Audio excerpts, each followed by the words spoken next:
What's up, y'all? I hope y'all having a good day. On my way back to the crib. Spent some time with the kids over the weekend. Gonna go home, rest a little bit tonight, and get back to it tomorrow.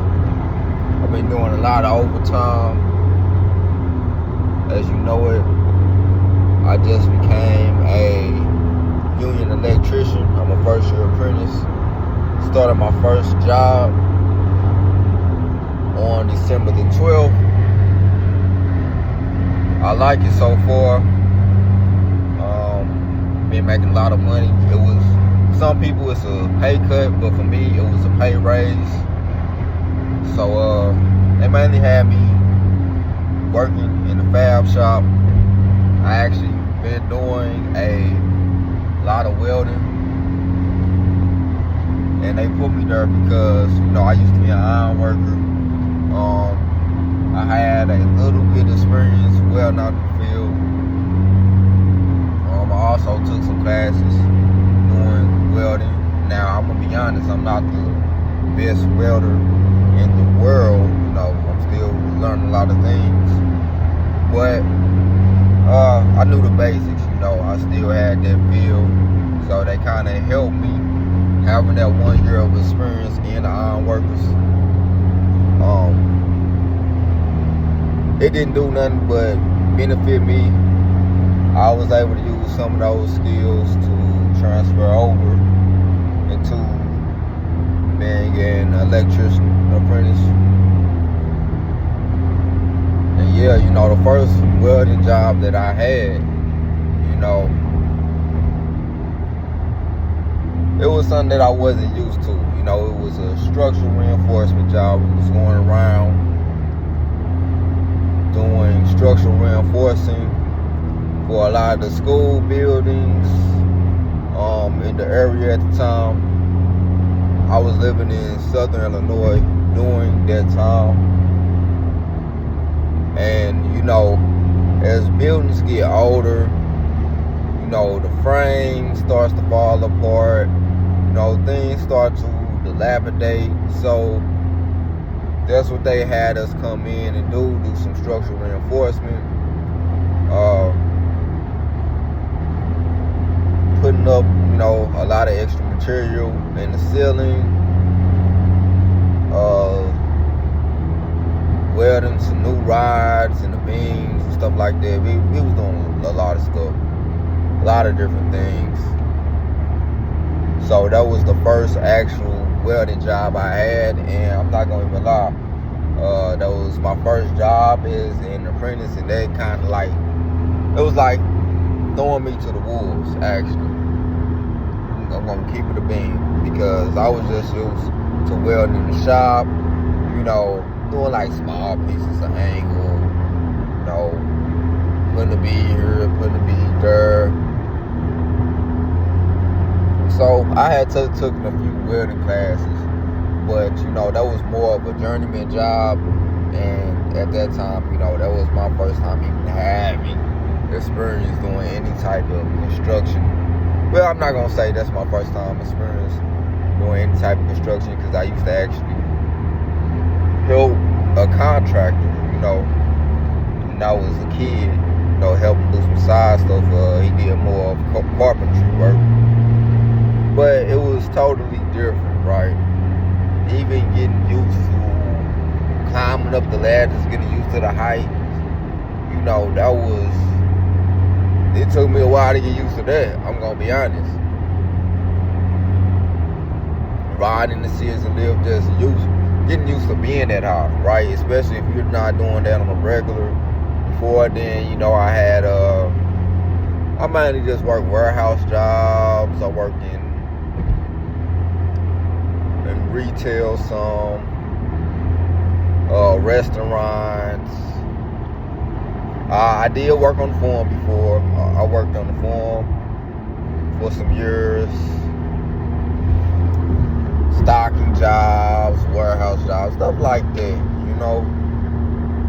That was my first time actually being on a big construction site. You know,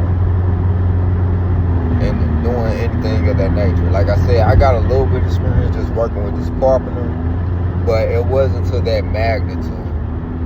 So it took me a while to get used to. And I ended up getting laid off from that job just because I didn't have that experience. So I was laid off for a little bit, and during that time, I was kind of discouraged. It kind of made me mad because it was just like, dang, y'all kind of threw me out there to the wolves. But it was a good learning experience. And another thing, that job was in Illinois, so the local I was out of, they covered three different states. They covered the local in Southern Illinois. They covered Southeast Missouri, and they covered Kentucky, parts of Kentucky as well. And I'm not gonna lie to you, out of all the trades, being an iron worker is like the Marine of the trades. I'm gonna keep it a being. Being an iron worker is like the Marine of the trades. And I had a lot of different jobs. I had a fencing job, putting up fences around federal buildings.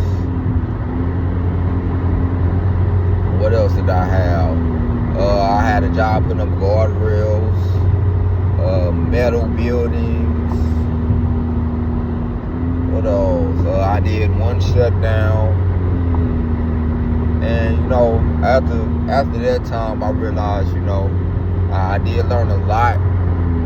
And if I really wanted to, I could have most definitely stuck with it and finished out. But I realized that trade wasn't really for me.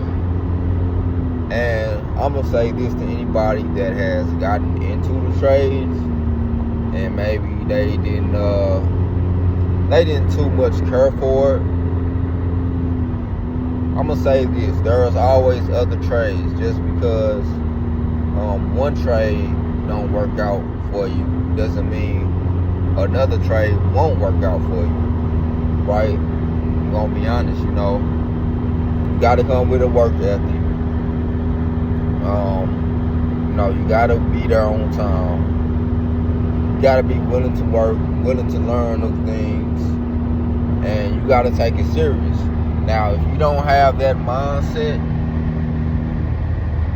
the trades is just not for you. But if you got the work ethic, you try your best, you show up, give it your all, and just maybe, you feel like, well, a particular trade wasn't for you, doesn't mean that all the trades are not for you. Maybe you may like doing something else more, right? Maybe you try plumbing, right? I don't too much care for plumbing. Well, maybe HVAC may be your trade. Or you may be iron worker. You figure, hey, maybe being an operator may be your trade. There's different trades out there. You got a lot of different trades. You got electricians, carpenters, plumbers, pipe fitters, HVAC, maintenance. You got a lot of things. Being a painter. And so many trades you can choose from. Just don't limit yourself to one trade because it didn't work out the first time. Or maybe you didn't like this specific trade that you wasn't in before, and now you're still working odd jobs here and there, or you may be stuck in a warehouse position or something like that, or you may be stuck at a dead-end job, living paycheck to paycheck. This may be your sign to hop back in the trades and try it again, especially if you're around my age and younger. You got plenty of time, but you always got to have that work ethic. You always got to come with that work ethic and you got to give it your all and try your best. And that's all I can say about that. Now, as far as like joining the trades, you have union and non-union, right? Both times I went union. I was a union iron worker. I was a union iron worker apprentice. I wasn't no iron worker yet, but I was apprentice. And now I'm a union electrician apprentice. Now, as far as pay wise, I made more as a electrician, but it goes by case basis, right? Because I know some non-union shops, whether they may be iron workers or maybe even the electricians or plumbers or whatever the case may be. I know some that's making more than the actual union shops, right? And then you have other cases to where some non-union shops,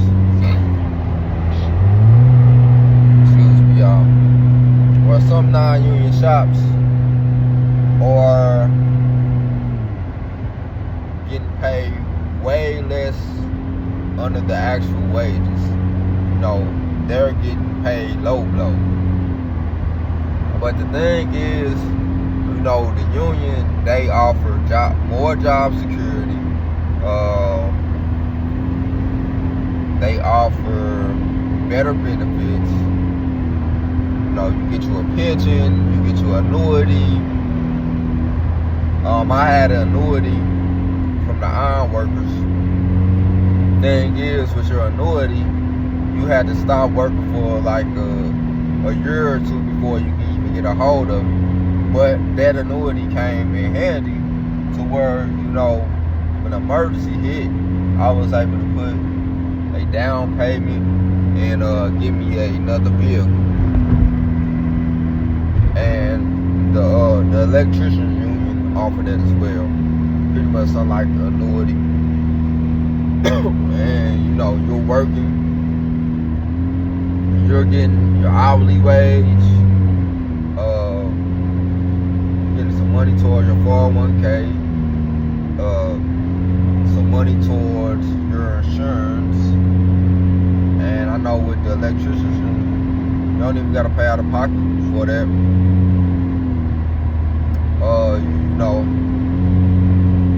Job security.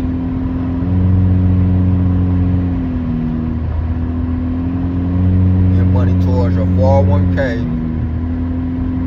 So you got a lot of benefits,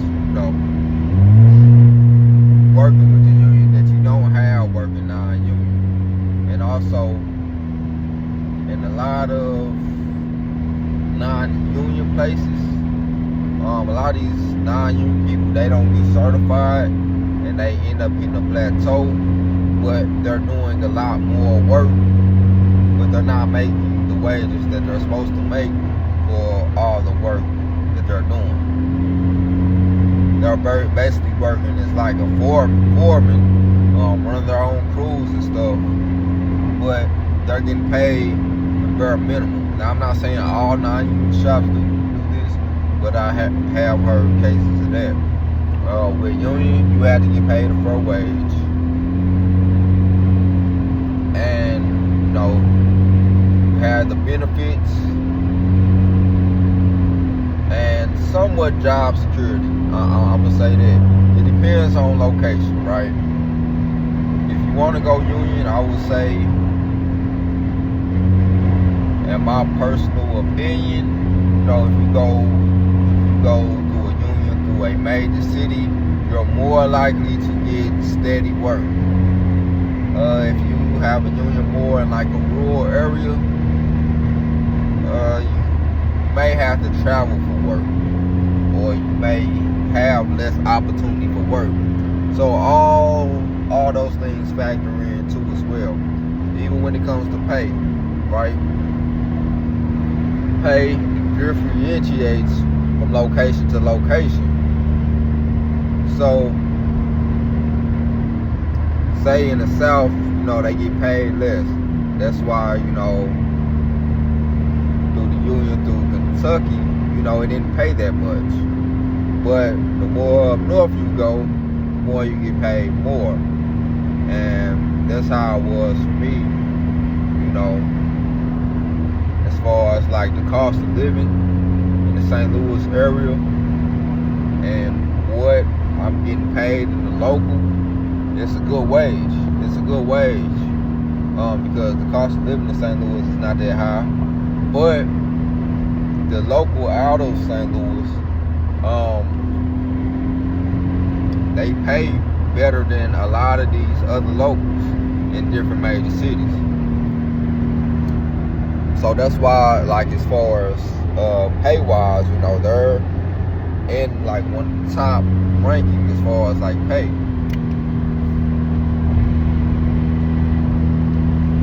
So yeah, I'm glad I made that choice. Like I said, I've been getting a lot of overtime. I've been learning a lot, doing a lot, and it can only go up from here. I'm making a lot more money, have a way better steady income, and I know this year I'm going to bring in a lot more than what I did last year. And the good thing about the union is you get your raises by how much you work. So once you get a certain amount of hours, you get your raise. Right? You start off at like 45%, okay? Work a certain amount of hours, you go up to like 55%, and after that, you get you a raise like every 1,000 hours. You can't beat that. Can't beat that. Guaranteed to be making 6 figures within the 5 years when you top out. And that's just off a 40-hour work week. That's not even including overtime. So you're winning. Not to mention the insurance, the pension, the 401k, annuity, you get dental, get all that stuff.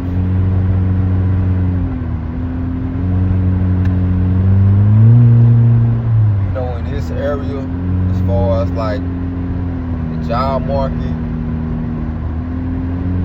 it's not too many things that get better than the trades. That's you in information technology, something like that, but that's hard to get into. As far as like the bar of entry, it's hard to get into in the greater St. Louis area, especially if you're just starting and you're a beginner. I had 2 years of experience, and I had trouble finding good paying jobs.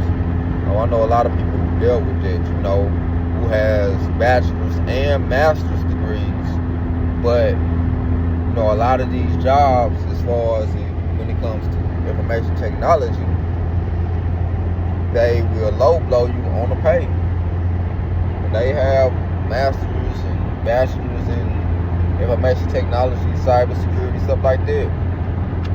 They're working, they're working regular jobs or help desk jobs, or they can't even get a help desk job. It's paying like $17 an hour, $20 an hour. When I was working IT, I only got a 50-cent raise within the year I worked there. Right now, I'm getting paid $5 more than what I made when I was working in IT, and then I get a raise by how many hours I complete.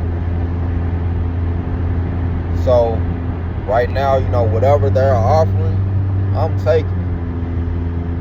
They offering overtime, I'm taking that. I'm getting all that, especially these first couple years. I gotta get it while the getting is good. So, I had a busy year. my biggest thing is trying to balance working out all this overtime, making sure I'm going to the gym and training. Cause lately I kind of just I went to the gym once last week, but I kind of just been focusing, doing overtime and stuff. But this time I'm trying to manage it out. I'm trying to consistently at least hit the gym at least 4 days a week. Even better if I'm hitting the gym 5 days a week. I really want to get real good at grappling. So I'm thinking about joining an actual jiu-jitsu gym as well. I want to really just sit there and learn the art and, get some rank in the belts, even do some competitions. That's not going to do nothing but help me for MMA. I did judo a few times too. I went to a few judo classes. I actually love doing judo. Only thing is the drive is crazy. And sometimes like after work I just really don't be dealing with that traffic. So I want to get something close by my house. The judo gym is kind of far away. But if I can make it there like once a week or so, I feel like that would be good for me. Because this is most definitely fun. But if I can get me like a jiu-jitsu gym that I can go to that's close by, that'll be good for me. It'll make it easier for me to actually commit, go to the gym. I tried the gym out. It seemed like a pretty cool gym. And the class sessions are only an hour. So, after working all day, if I can just give me, even if it's just an hour, at least I'm getting something in for that day. That's a win for me. But yeah, other than that, I'm just trying to stay focused, get these hours in, stack this bread, stay getting back consistent, going to the gym, and just kind of manage that out. And I felt like at this moment, stacking up the money, working on my craft, working on this trade, putting my energy towards that, and going to the gym, and my kids and stuff. I feel like I'm winning if I'm doing that. But other than that, that's what I've been on. I haven't been on nothing too much. Just been busy lately, working, grinding, getting to it. Working on paying some debt off. Having me a nice emergency savings fund. And then once I get a lot of that handled, I'm gonna start back focusing more on business and everything else. But it's hard to do a million things at once. So right now at this moment, I'm just trying to focus on a couple things at a time, and just stay committed to that. And once I stay consistent with that, then I can start adding more onto my plate. But anyways, I hope y'all having a good day. Y'all stay safe out there. Y'all stay blessed. Till next time, I'll get up with y'all again.